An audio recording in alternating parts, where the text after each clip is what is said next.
ምን ነው አቤት ያፈራል። ኤርምያስ መጽሐፍ ምዕራፍ 9 ቁጥር 23 እንደዚህ ይላል። እግዚአብሔር እንዲህ ይላል፣ ጠቢብ በጥበቡ አይመካ። ማይ ጋድ ኃያልም በኃይሉ አይመካ፣ ባለጠጋም በብልጥግናው አይመካ። ነገር ግን የሚመካ ምሕረትና ፍርድን ጽድቅንም በምድር ላይ የማደርግ እኔ እግዚአብሔር መሆኔን በማወቁና በማስተዋሉ በዚህ ይመካ። ምሕረትን፣ ፍርድን፣ ጽድቅን በምድር ላይ የማደርገው ማይ ጋድ ኑር ያልኩ የኖርከው ኑር ብዬ ነው። የበላኸው ሰጥቼ ነው። የሰማይ መስኮት ከፍቼልህ ነው። አንተ ሰው መመካት ያለበት አለ በጥበቡ አይደለም፣ በኃይሉ አይደለም። ሰው መመካት ያለበት ምሕረትን፣ ጽድቅንና ፍትህን በምድር ላይ እኔ እንደማደርግ በማወቁና በማስተዋሉ ይመካ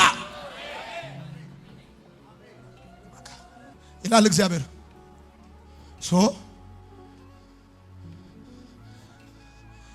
ነኝ ሶስት አጋንንት ሳያስወጣ መጽሐፍ ቅዱሴን ያዝልኝ ካለክ አትጠራጠር፣ ቅርብ ወራጅ ነው። መጽሐፍ ቅዱሴን ያዝልኝ ካለ በቃ ነገሩ የኢትዮጵያ ሕዝብ እኮ ባለውለታ ነው። ሆ ብሎ በመሰላል ያስወጣህና እስክትወርድ አይጠብቅህም። መሰላሉን ይዞት ነው። ከፈለክ ባናተ ትመለሳለህ እንጂ የኢትዮጵያ ሕዝብ በሆ ብሎ በመሰላል ያወጣ፣ ከዛስ መሰላሉን ይዞት ነው። ስለዚህ ምን ልፈልጌ ነው? ሁለት ሶስት ትንሽ ስኬት ስታገኝ አምብል ብትሆን ያወጣል። ትሩት የሚሆን ሰው ካየኸው በቃ ይቀጥላል። ሰውየው ይቀጥላል። አያያዙ ይቀጥላል። በቃ አምብል እግዚአብሔር እየሰራበት ድል እያደረገ አምብል የሚሆን ሰው ካገኘ ይቀጥላል ሰውየው። ኢየሱስ ጌታ። አሸናፊነት የምቾት ስሜት ወይም የደስታ ስሜት ሳይሆን በእምነት ላይ የሚጸና መንፈሳዊነት ነው። የምቾት ስሜት ወይም የደስታ ስሜት ሳይሆን በእምነት ላይ የሚጸና መንፈሳዊነት ነው። አሁን በወደደን በሱ ከአሸናፊዎች እንበልጣለን ሲል የሆነ የምቾት ስሜት ወይም የደስታ ስሜት ውስጥ እንኖራለን ማለት አይደለም። ምናልባት ዲስኮምፈርት እየተሰማክ ሊሆን ይችላል። ምናልባት የሆኑ ብዙ የህይወት ውጣ ውረዶች በስተውብ ሊሆን ይችላል። እየተሰማክ ያለው ስሜት ለአንተ ድል አድራጊነት ማብራሪያ ሊሆን አይችልም። የብቸኝነት ስሜት ተሰምቷል ማለት ተሸናፊ ነህ ማለት አይደለም። ከፍቷል እንባንባ ይላል ማለት ወይንም ደግሞ ሆድ ብሷል ማለት በቃ አንተ ተሸናፊ ነህ ማለት አይደለም። ብዙ ህዝብ፣ ብዙ ወጣት፣ ብዙ አገልጋይ የሚሸወደው አሸናፊነት እሱ ከሚሰማው ስሜት ጋር በማስተያየት ነው። ለምሳሌ ስለ ህይወትህ ስታስብ ምን ይሰማሃል? ስለ ሀገርህ ስታስብ ምን ይሰማሃል?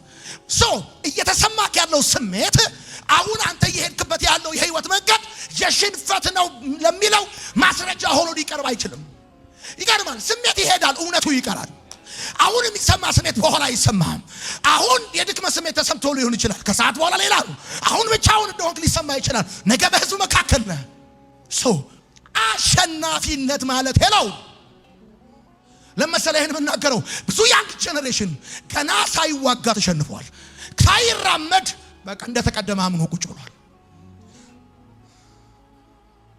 ስለ ህይወቱ መልእክት የሚቀበለው በእምነቱ ላይ ከጸና መንፈሳዊነቱ ሳይሆን ከስሜቱ ነው። እደግመዋለሁ። ስለ ህይወቱ መልእክትና ማብራሪያ የሚቀበለው በእምነቱ ከጸናበት መንፈሳዊነት ሳይሆን ከስሜቱ ነው። በሁለተኛ ቆሮንቶስ መጽሐፍ ምዕራፍ 2 ቁጥር 10 ሲናገር እንደዚህ ይላል፣ ስለ ክርስቶስ በድካም በመንገላታት በችግርም በስደትም በጭንቀትም ደስ ይለኛል። ምን ማለት ነው? ምን ማለት ነው? በጭንቀት ደስ ይለኛል ማለት ማለት በመከራ ደስ ይለኛል ማለት፣ በስደት ደስ ይለኛል ማለት፣ በመገፋት ደስ ይለኛል ምን ማለት ነው? ምንም በድካም በመንገላታት መንገላታት ምኑ ላይ ነው የሚያስደስተው? ችግር የቱ ጋር ነው እንደሚያስደስተው? ስደት፣ ጭንቀት እንዴ ስለ ክርስቶስ በድካም በመንገላታት በጭንቀት በስደት ደስ ይለኛል። ቢኮዝ አሸናፊነት በእምነት ላይ የጸና መንፈሳዊነት ነው እንጂ የስሜት ምቾት ወይም ደግሞ የደስታ ስሜት አይደለም። ሰውየው እየተንገላታ እያሸነፈ እንደሆነ ያውቃል። ማይ ጋድ ሰውየው እየተገፋ እያሸነፈ እንደሆነ ያውቃል። እቺ ዓለም የሚነግርህ ሰው እያገኘ እያሸነፈ እንደሆነ ነው የምትነግርህ። ሰማይ ግን የሚነግርህ እሱን አይደለም። ሰው በክርስትናው ዓለም እያጣ እያሸነፈ፣ እየተገፋ እያሸነፈ፣ እየተንገላታ እያሸነፈ፣ እየተጨነቀ እያሸነፈ ማለት ነው። ስለዚህ ከጳውሎስ ጋር ዘ ሴም ቮካብለሪ ዲፈረንት ዲክሽነሪ ስለሆነ ጳውሎስ ከፍጥረታዊ ዓለም ሰዎች ጋር የሚጠቀመው ዘሴም ቮካብለሪ ነው፣ ግን ዲፈረንት ዲክሽነሪ ነው። አንድ አይነት ቃላት ልትጠቀም ትችላለህ። ለጳውሎስ ስደት፣ ለጳውሎስ ጭንቀት፣ ለጳውሎስ መከራ፣ ለጳውሎስ መገፋት፣ ከዛስ ለሌላ ሰው መገፋት ሐዘንን ሲያመጣ፣ ለጳውሎስ ግን መገፋት ደስታን ያመጣ። ይሄ እንዴት ሆነ ካልከኝ በእምነቱ ላይ ከጸና መንፈሳዊነቱ ነው። ይሄንን ያጨበጨቡልህ ቀን ድል እንዳደረክ ከተሰማ ዝም ያሉ ቀን ውረድ ሳይሉ ብለን ቢያጨበጭቡልህ ባያጨበጭቡልህ ገብቷል።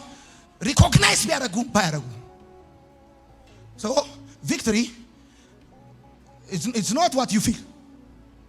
አንተ የሚሰማ እንደረፈደብህ የሚሰማ እድሜ እየሄደ እንደሆነ የሚሰማክ በቃ እንደማትፈለግ ምናምን ሊሆን ይችላል። ግን ድል ማለት ያ አንተ የሚሰማ ስሜት ማለት ነው። ለዚህ ነው ጌዲዮን በወይን መጥመቂያ ስንዴ የወቃ ሰማይ መጣ። ሄይ አንተ ላይ ደም ከወገኖቼ መካከል ለዚህ ማዕረግ የተመረጠ ማንም የለም አለ። እኔ ከቢንያም ወገን በጣም የተናገ ነው። አንተ የሚሰማ አይደለም ድል፣ አንተ የሚሰማ አይደለም። ካለህበት ሁኔታ ከወጣ ሺዎች ይከተሉሃል። ነገር ግን ለድልክ ሺዎች አያስፈልጉም፣ መቶዎች ይበቃሉ። የሰማኝ ሰው ካለ አንቺ የሚሰማኝ ስሜት አይደለም። ስምንተኛ አሸናፊነት ውጤቱን መጠበቅ ሳይሆን ውጤቱ በእግዚአብሔር እጅ እንዳለ ማመን ነው። ይሁንልሽ። አሸናፊነት ውጤቱን መጠበቅ ሳይሆን ውጤቱ በእግዚአብሔር እጅ እንዳለ ማወቅ ማመን ነው። ይሰማል ወይ? አሁን ውጤቱ መጠበቅ አይደለም። አሁን የዚህ ነገር መጨረሻ ምንድነው እያልክ መጠባበቅ አይደለም። የዚህ ነገር መጨረሻ የህይወቴ መጨረሻ በእግዚአብሔር እጅ ነው። 100% ዴድሊ ሹር 100% 200% የህይወቴ ውጤት ያለው የሰፈር ድል አይደለም፣ ምቀኛ አይደለም፣ ሰዎች ጋር አይደለም። ማይ ጋድ ውጤቱ በእግዚአብሔር እጅ እንዳለ ማመን ነው። ለምሳሌ ልንገር፣ በኢያሱ መጽሐፍ ምዕራፍ 8 እንደዚህ ይላል። እግዚአብሔርም ኢያሱን አትፍራ፣ አትደንግጥ፣ ሰልፈኞቹን ሁሉ ካንተ ጋር ውሰድ፣ ተነስተም ወደ ጋይ ውጣ፣ የጋይ ንጉሥ ህዝቡንም ከተማውን ምድሩን በእጅ ሰጠ። የጋይ ንጉሥና ህዝቡ ወታደሩ ያለው ተራራ ላይ አይደለም፣ እግዚአብሔር እጅ ላይ ሰጣል። እንዴት አድርጌ ላስረዳ? ሰጣል። አሁን አሸናፊነት ማለት ውጤቱን መጠበቅ ሳይሆን ውጤቱ በእግዚአብሔር እጅ እንዳለ ማመን ነው። ሰጣል። በኢያሪኮና በንጉሷም እንዳደረቅ እንዲሁ በጋይና በንጉሷ ታደርጋለህ። ምርኮዋንና ከብቷን ግን ለራሳችሁ ትዘርፋላችሁ። ከከተማይቱ በስተኋላ ድብቅ ጦር፣ ኤቭሪ የጦር ስትራቴጂ ሁሉ እግዚአብሔር እጅ ላይ። ይሄንን ገፍተህ ማጥለው ሰው ውጤቱ በእግዚአብሔር እጅ እንደሆነ የሚያምን ሰው ነው። ታውቃለህ፣ እንጀራው በእግዚአብሔር እጅ እንደሆነ። ለምሳሌ በአብርሃም ዘመን የነበሩ የውሃ ጉድጓዶችን ቆፈራቸው፣ መተው ደፈኑ። ቆፈራቸው፣ መተው ደፈኑ። ውሃ ያለው መሬት ውስጥ አይደለም፣ ውሃ ያለው ይስሐቅ እጅ ውስጥ ነው። ይስሐቅ እጅ ውስጥ ነው። ይስሐቅ መሀል አስፋልት ላይ እጁን ቢጭን ውሃ ይወጣል። 1000 ጊዜ ቢደፍኑበት 1 ጊዜ ቆፍረው ውሃ ይወጣል። የሰማኝ ሰው ካለ፣ የሚያምን ሰው ካለ አሜን ይባል።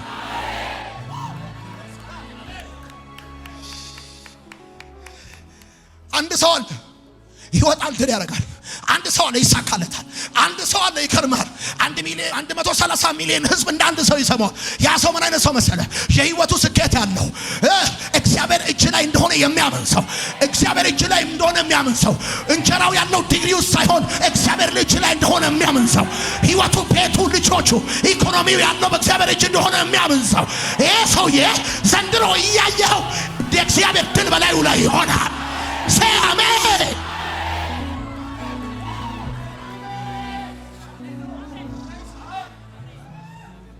Don't defend yourself. ራስን ፕሮቴክት ዲፌንድ እንዳታረግ፣ ስለ ራስ እንዳታብራራ፣ ራስን መከላከል እንዳትጀምር። ስለ አንድ ሰው ሁለት ሰው እኩል አያወራም። አንተ ዝም ካልክ እሱ ያወራል። አንተ ማውራት ከጀመርክ እሱ ዝም ይላል። ውጤቱ ያለው እንዴትም ይቀምሩት፣ እንዴትም ያስሩት። ይገርምሃል፣ ሌሊት ሙሉ ቁጭ ብለው ቢያሰሉ ቢያሰላስሉ ሪዛልቱ ያለው እነሱ ጭንቅላት ውስጥ አይደለም፣ እግዚአብሔር እጅ ላይ ነው። እውነቴን ነው የምነግርህ። ሃማ ያሰበው ሊነጋ ሲል እንደተገለበጠ እውነቴን ነው የምነግርህ። የህይወት ውጤት ያለው ጠላቶች በሰዎች እጅ ላይ አይደለም። ይገለበጣል ስል ይሶራል ስል ይቀየራል ስል ይሶራል። የታሰበልህ ጥፋት ነው የሚሆነው፣ ግን ብዛት የታሰበልህ ውድቀት ነው የምታገኝ የሚሆንብህ ግን ክብር ነው። የታሰበልህ ውድቀት ነው በህይወትህ ሆኖ የምታየው ግን ሌላ ነው። ይሄ ማለት የህይወትህ ውጤት ያለው ገቢዎች እጅ አይደለም፣ ባለስልጣኖች እጅ አይደለም፣ ዘመዶች እጅ አይደለም፣ ትልልቅ ሰዎች እጅ አይደለም። ያንተ የህይወትህ ውጤት ያለው እግዚአብሔር እየነገረ ያለው እንደዚህ ነው። ያንተ ጉዳይ በኔ እጅ ነው ይላል ጌታ።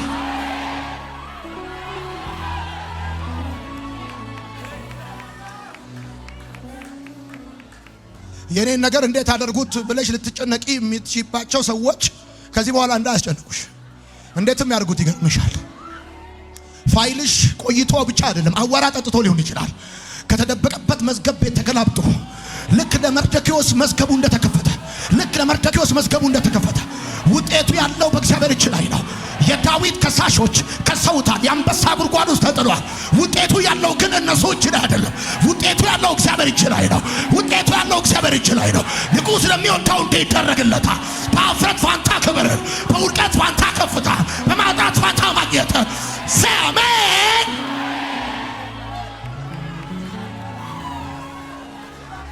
ውጤቱ የህይወቴ ውጤት ያለው እግዚአብሔር እጅ። ሄሎ አንዳንድ ጊዜ በእግር ኳስ ውጤት ቀያሪ የሚባሉ ተጫዋቾች አሉ። ዳዝማት እነግርሃለሁ፣ ጌታ ምስክሬ ነው። እውነቴን ነው የምነግርህ። ለቀብራችን ያሰቡትን እግዚአብሔር ለሰርጋችን ያበላቸዋል። ጩና በደንብ አርካ አሜን። ደስ አለን ያደረገው እግዚአብሔር ጫወታውን ይቀይረዋል እግዚአብሔር።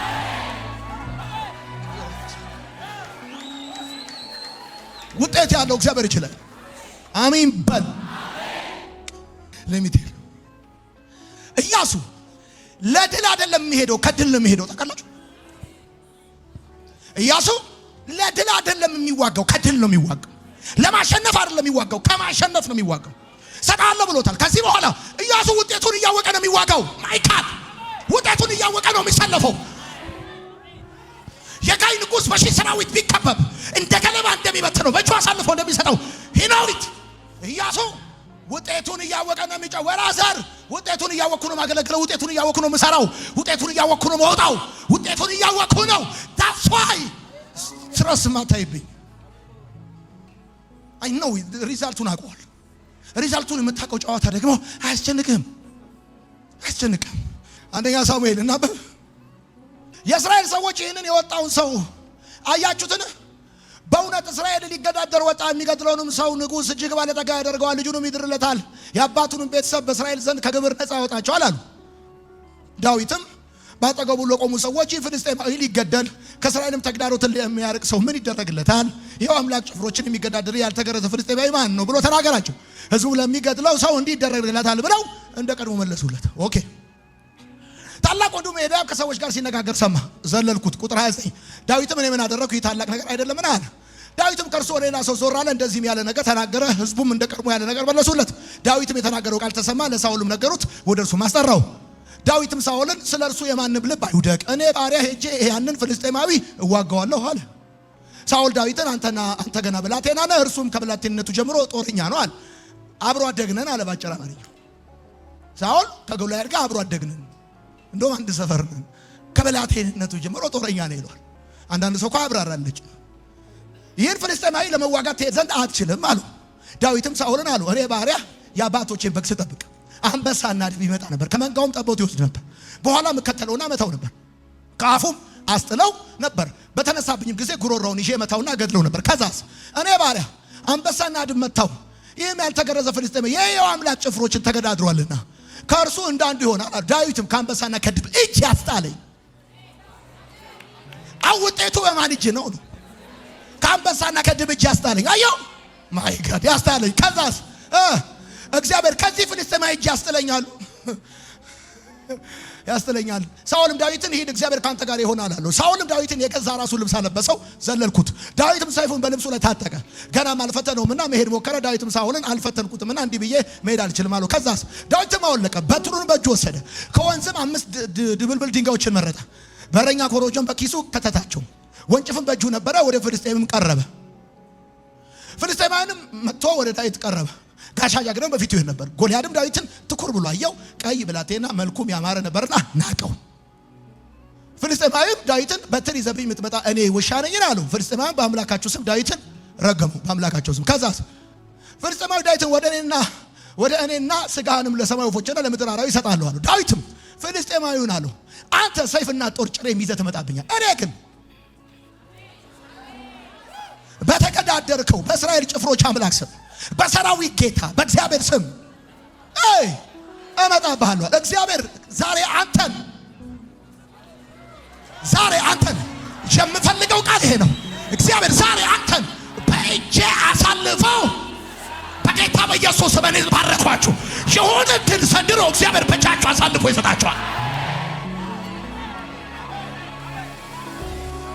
መጽሐፍ በሌላ ቦታ ስለ ጎልያድ ሲናገር ዋነኛ ጀግና ነው የሚለው እግዚአብሔር ዛሬ አንተና ዛሬ ነቃ አይደለም ዛሬ አሳልፎ በእጄ ይሰጠኛል። ይሄን አሸናፊነት ማለት ውጤቱን መጠበቅ ሳይሆን ውጤቱ በእግዚአብሔር እጅ እንዳለ ማመን ነው።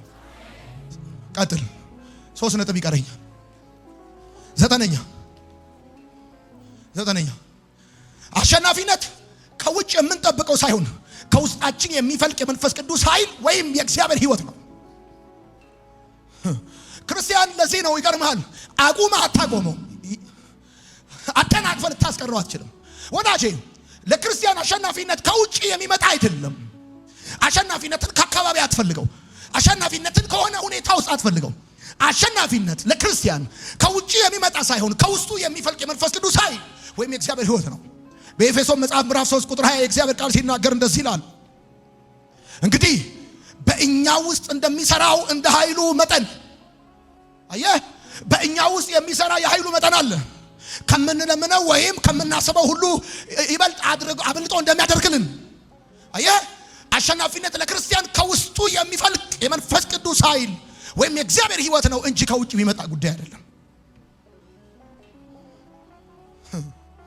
ይሄንን ጳውሎስን ደበደቡት፣ በሞትና በሕይወት መካከል አድርገው ትተውት ሄዱ። ሰውየው ወድቆ ይቀራል ብሎ ሲጠብቁ አራግፎ ይነሳል። ለጳውሎስ መቀጠል ከውጭ የሚመጣ ይዞ አይደለም፣ ከውስጡ የሚፈልቅ የመንፈስ ቅዱስ ኃይል ነው። ጳውሎስን አጨብጨባ አታስቀጥለውም፣ ራሱ አራግፎ ይነሳል። ለዚህ ነው ይሄንን የምታሸንፈው ሰው ሲደግፍ ከሆነ ያልደገፉ ጊዜ አትቀጥልም። በቃ አትቀጥልም። ይሰማል። ከውስጥ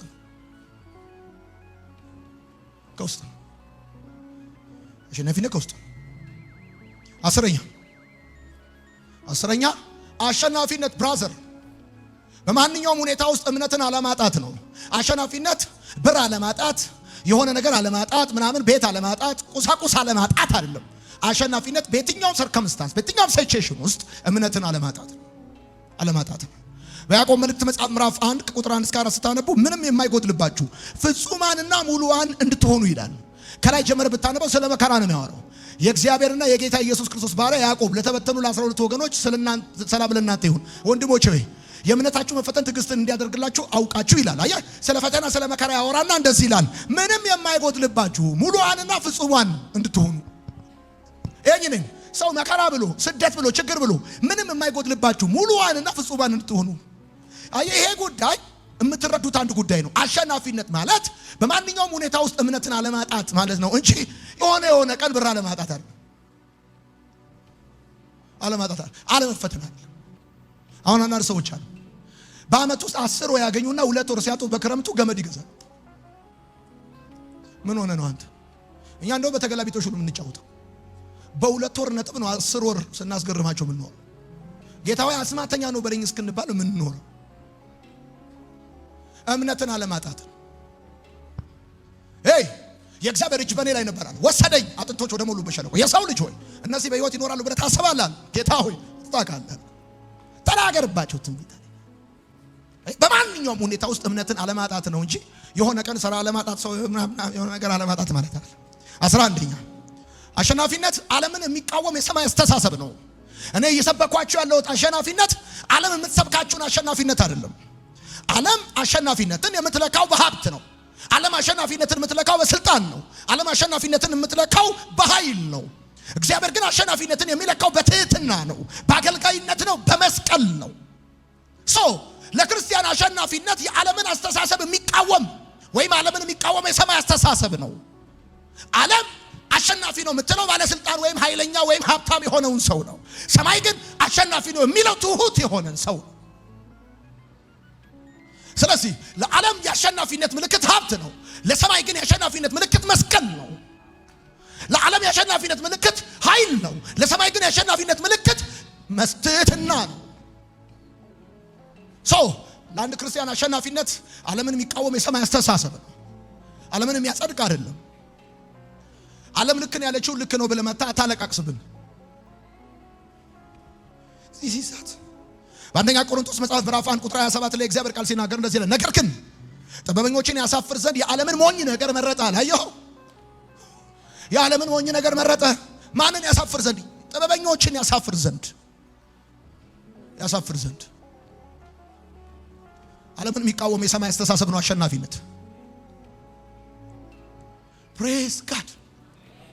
እስቲ አሜን በሉ። 12ኛ ጻፉ። አሸናፊነት ከክርስቶስ ጋር መቆየት ነው።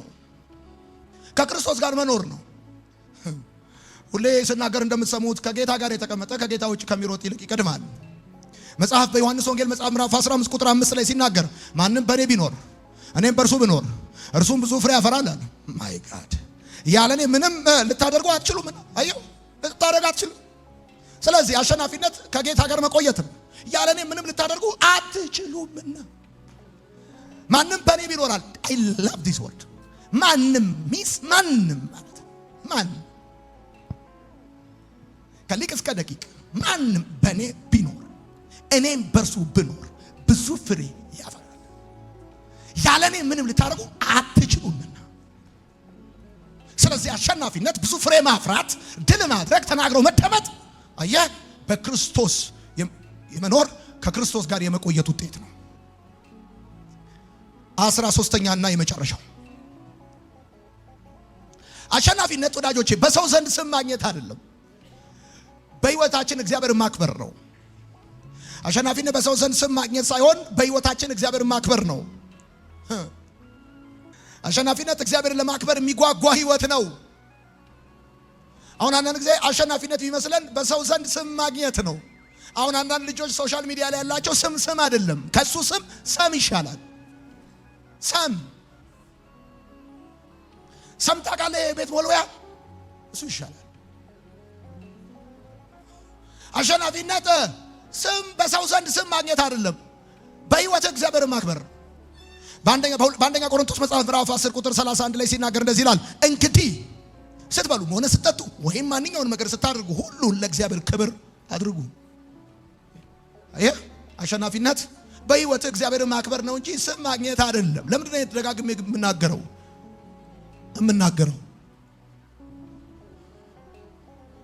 ለምንድን ነው? ሀብትም ማግኝ፣ ስምም ማግኝ፣ ዝናም ማግኝ፣ ክብርም ማግኝ፣ ያገኘው ነገር እግዚአብሔርን ማክበር ካልቻለ እሱ አሸናፊነት አይደለም። ጻፉ እንደዚህ ብላችሁ፣ አሸናፊነት እግዚአብሔርን ለማክበር የሚጓጓ ህይወት ነው። ወደ አንድ ቃል መልሳችኋለሁ። ነገር ግን በጌታችን በኢየሱስ ክርስቶስ በኩል ድል መንሳትን ለሚሰጠን ለእግዚአብሔር ምስጋና ይሁን።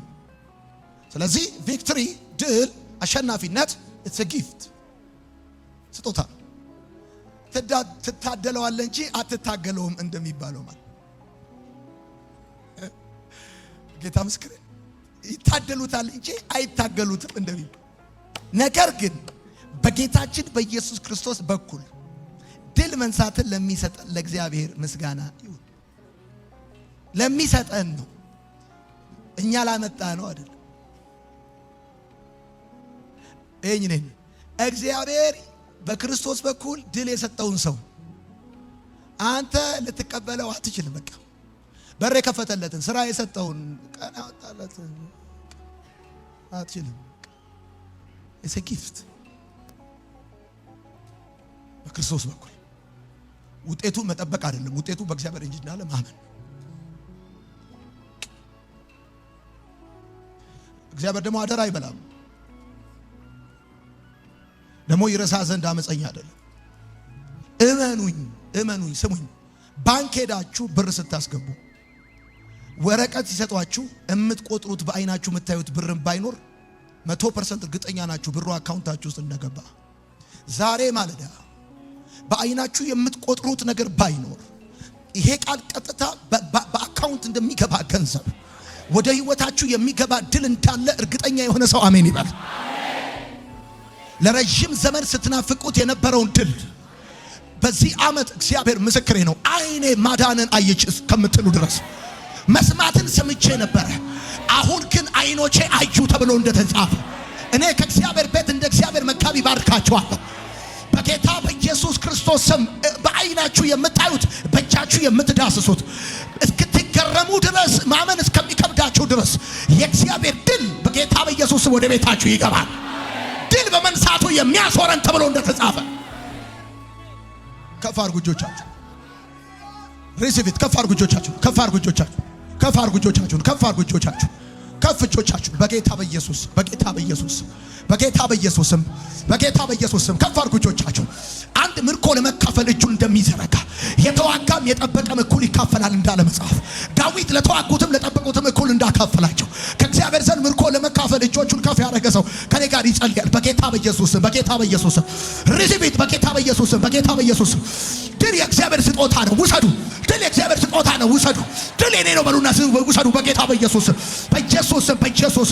ታሸንፋላችሁ፣ ድል ታረጋላችሁ፣ ታሸንፋላችሁ፣ ድል ታደርጋላችሁ። ውጤቱ በእግዚአብሔር እጅ ነው። ጠላታችሁ ያሰበው አይደለም የሚሆነው።